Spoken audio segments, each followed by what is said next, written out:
Hey everyone! So if you're gearing up for the HEC LAT exam in June 2026, you probably already know that facing a massive list of disconnected facts can feel, well, totally overwhelming. But what if we didn't just try to memorize them blindly? What if instead we built a structured mental map together? In this explainer, we're taking the official study material and transforming it into a dynamic, highly structured visual guide. We're talking about the practical application of memory techniques to make absolutely sure that when you sit down for that exam, the answers just click into place. Okay, let's dive into this. Looking at the official general knowledge and Pakistan study questions, it looks like a standard, highly intimidating wall of text, right? I mean, it jumps from history to science to geography without taking a single breath.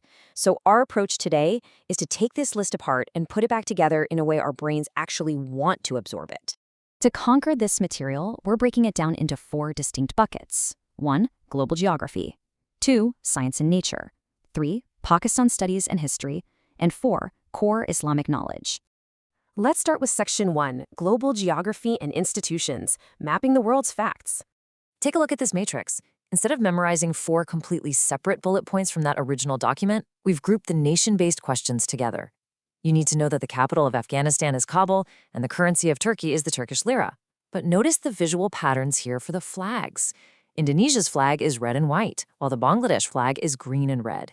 Grouping them like this uses contrast to lock the details into your short-term memory. It's a really effective, practical study tactic. And this brilliantly illustrates another powerful memory hack, linking the global extreme with a local equivalent. The exam asks for the world's shortest river, which is the Row River.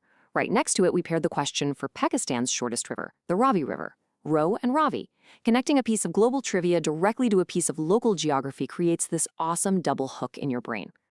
All right, let's rapid fire through the rest of these macro-level global facts.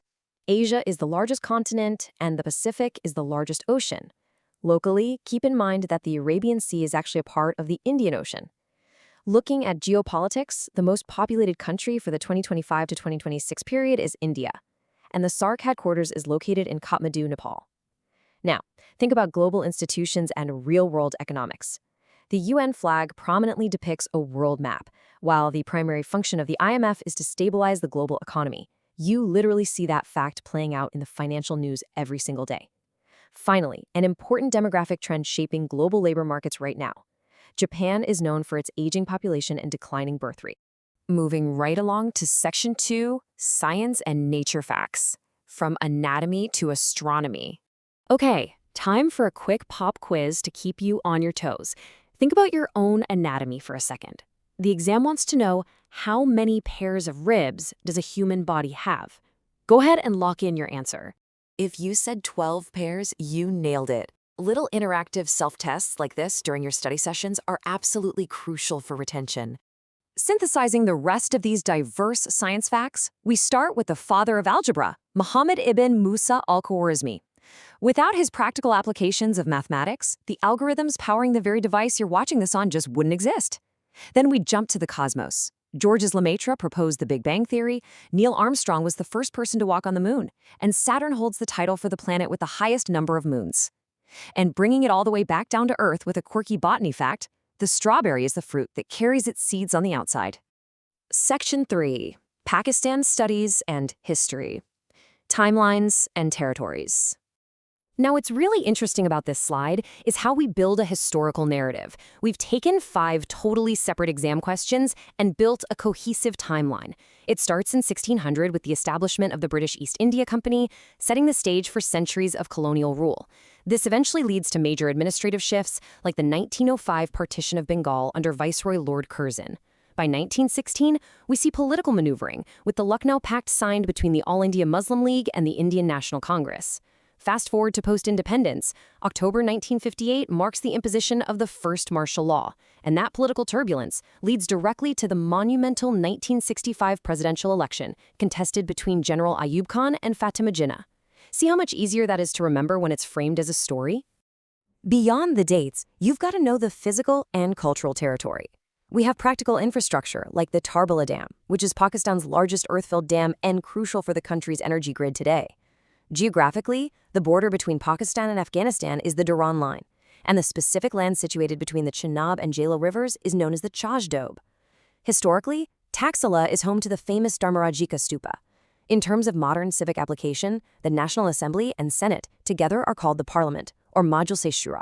And culturally, the legendary poet Waris Shah is celebrated for his profound work in the Punjabi language. Let's take a quick breather from the dense geography and civics. Here is a piece of sporting pride that frequently pops up on these exams. Do you happen to know how many Hockey World Cups Pakistan has won? The answer is 4. It's a tremendous legacy for sure, and just a great punchy fact to lock away for an easy point on test day. And finally, Section 4, Core Islamic Knowledge, Concepts and History. Just to ground ourselves again, every single fact we are about to cover is pulled directly from the official exam guide. There's no fluff here, just the exact concepts you need to master. So, the crucial point here is understanding the nuance of Islamic jurisprudence. A hadith takriri refers to a situation where an act was performed in front of the Holy Prophet, PBUH, and he remained silent. In the real-world application of Islamic law, this silence is treated as implicit approval. Understanding the why behind the definition is honestly far more powerful than just memorizing the words. Continuing with terminology, grouping these core linguistic definitions together is key. The word Injil literally translates to good news. Risalat means prophethood, or the act of conveying the divine message. In Islamic theology, the Kiram and Katibin are the specific angels tasked with recording a person's good and bad deeds. Finally, As-Sirat, or Pule-Sirat, is the bridge that everyone must cross on the Day of Judgment. By understanding the root meanings of these terms, you don't just pass the test, you deepen your fundamental understanding of the texts. Wrapping up the factual review with these foundational historical points from the Islamiat section, the Holy Prophet PBUH was born in the year 570 CE, and he had 4 daughters. The longest chapter in the Holy Quran is Surah Al-Baqarah. And an incredibly important historical detail regarding the preservation of the text, Hazrat Hafsa bint Omar R.A. was the female companion entrusted with the safekeeping of the very first officially compiled manuscript of the Holy Quran. We have just systematically dismantled and organized 41 separate data points from that intimidating initial document. By grouping them into geography, science, history, and theology, we've built a mental framework together that actually works. So I leave you with this provocative thought. Which of these 41 facts will be the deciding point that pushes your score over the edge? Study this framework, trust the structure, and go ace that exam.